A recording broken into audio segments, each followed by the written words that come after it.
arrêter ce monstre-là appelé Taku Ngeso. Personne ne peut plus arrêter ce monstre-là.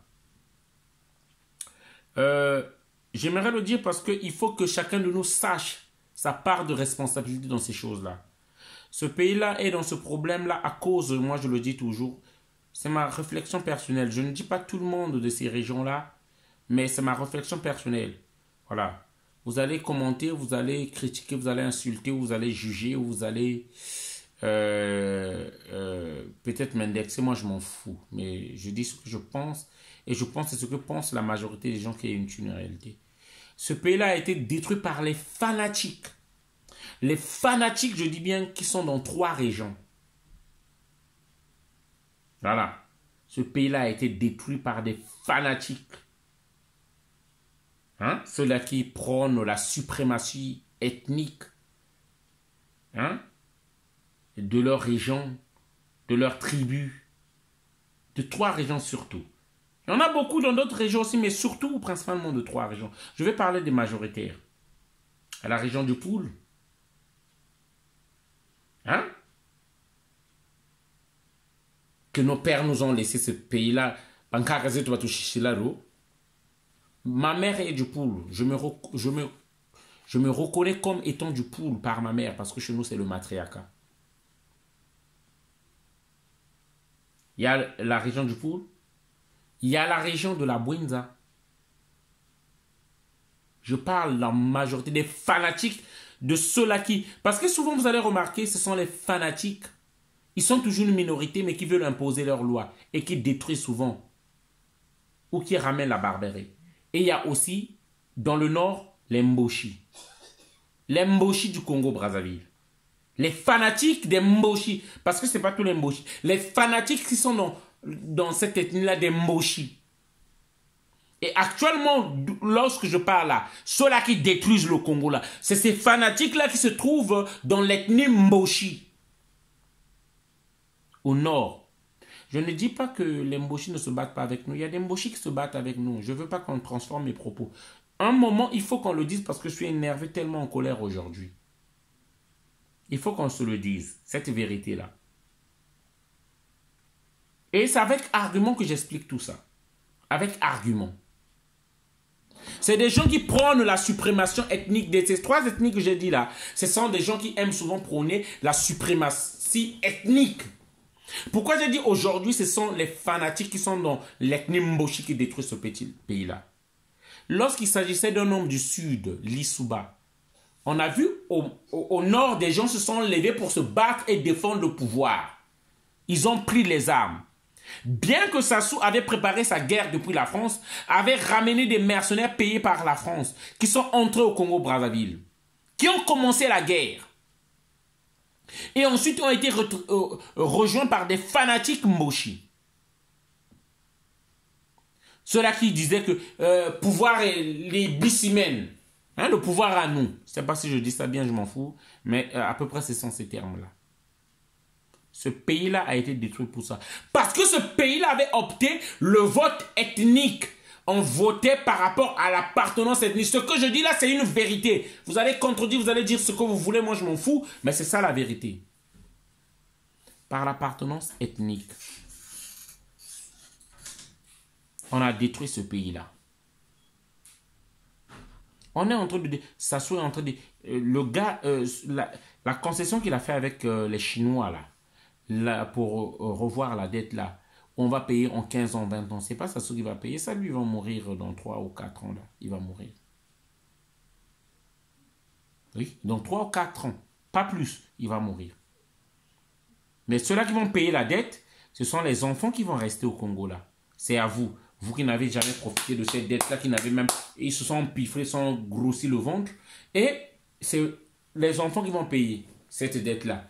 Nous, peut-être pas, mais les enfants, ils vont payer. La dette a été rallongée peut-être dans 15 ans, 20 ans.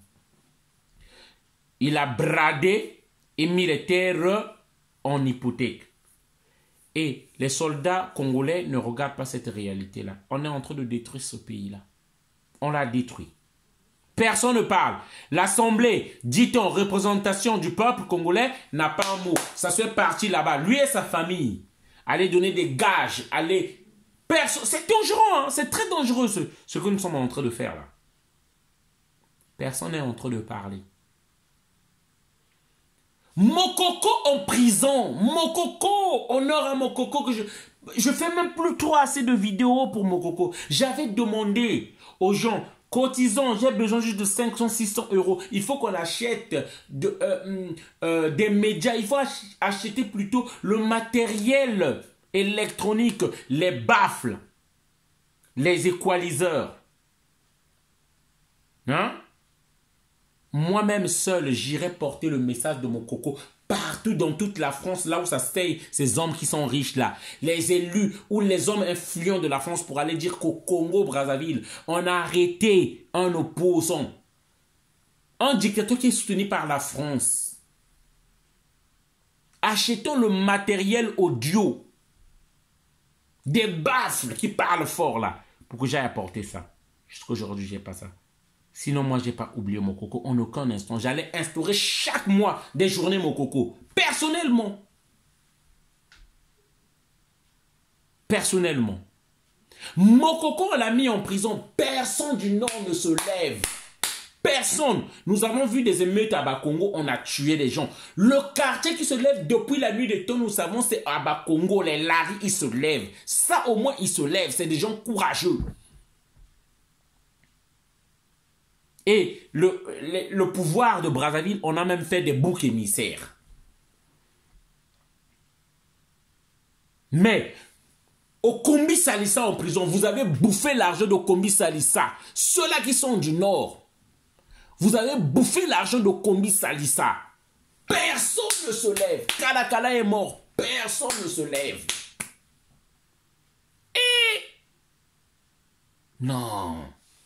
Donc, vous vous êtes levé lorsqu'il s'agissait d'un homme du sud, Lissouba, dit-on qu'il était la menace pour le nord. Mais là, personne ne se lève. Non, on a Kamui quoi. Je ne sais pas si c'est... il y a des femmes là-bas, mais franchement, pour bouffer l'argent, vous y étiez tous là-bas. Mais pour parler du Congo ou aider, personne. Il n'y a plus personne. C'est pourquoi j'ai dit qu'actuellement, ceux-là qui sont en train de détruire le Congo, c'est bien au nord du pays. Mokoko en prison, pris comme un ver de terre. Personne ne s'est levé. Donc vous attendez encore quoi? Que les gens du sud de Bakongo se lèvent encore. Je ne suis pas là en train d'indexer ou de faire du tribalisme, je m'en fous. Après tout, je ne suis plus encore dans les mœurs ou de gérer les sentiments des gens. Je ne suis plus là-bas. Je dis ce que je pense est la vérité que je constate. Nous tous nous sommes convaincus que Sassou est mauvais. Mais tout le monde est resté calme. Il est en train de brader, vendre le pays. L'armée reste calme. Sassou a tué l'armée congolaise. Comme Mobutu l'avait fait. A tué l'armée congolaise. Comme Mobutu l'avait fait. Affaibli l'armée, plus d'entraînement. Plus quoi que ce soit pour que le coup de tête ne vienne même pas de l'armée. Et il s'est construit une armée présidentielle, la garde républicaine qu'il a dotée de toutes les armes qui peuvent mater toutes les révoltes. Avant de terminer cette vidéo, j'aimerais dire, vous savez, toute chose a une fin.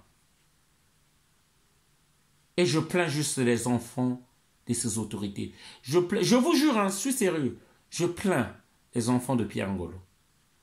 Je plains les enfants de Sassou. Je plains les enfants de Koy. Je plains les enfants de Mvuba.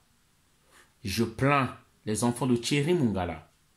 Je plains les enfants de Mabiala, je ne sais pas de qui là. Parce que là, vous ne parlez pas de pitié. Hein? Là, nous subissons, on accepte. Nous subissons, on accepte.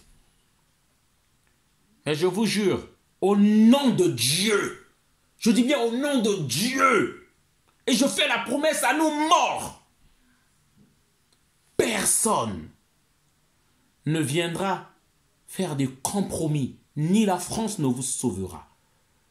Vos enfants adultes payeront. Ils payeront, ces enfants adultes-là. Nous chercherons là où ils ont cacher le moindre centime et le moindre euro. C'est eux, ils vous maudiront. Il y a des gens qui sont en colère même s'ils ne le montrent pas. Moi, je montre peut-être un peu de ma colère. Que ce soit imprudent ou pas, je m'en fous. Mais je vous le dis, vous payerez. Vos enfants payeront. Et il n'y aura pas de pitié. Il y aura une chasse à l'homme. Ceux-là qui n'ont rien fait, ne vous inquiétez de rien. Ça ne sera pas une vengeance aveugle contre une ethnie, contre une région. Ça sera contre ceux-là, comme Pierre Ngolo l'a dit, qui veulent conserver le pouvoir. Donc, je voulais donner ce message-là pour que les gens sachent qu'on est en colère. Le Congo est devenu le pays où on met la nudité de la femme dehors. Le Congo est devenu ce pays-là où on fête les anniversaires des gens. Voilà. Le message-là, il était important pour nous. Nous n'oublions pas. Vous aurez même honte de porter les noms de Nguesso. Ces noms-là, parce que ça sera banni. Je vous jure, au moins que je meure, mais j'y verrai. C'est le message que je voulais faire passer. Bonne soirée à tous. Merci.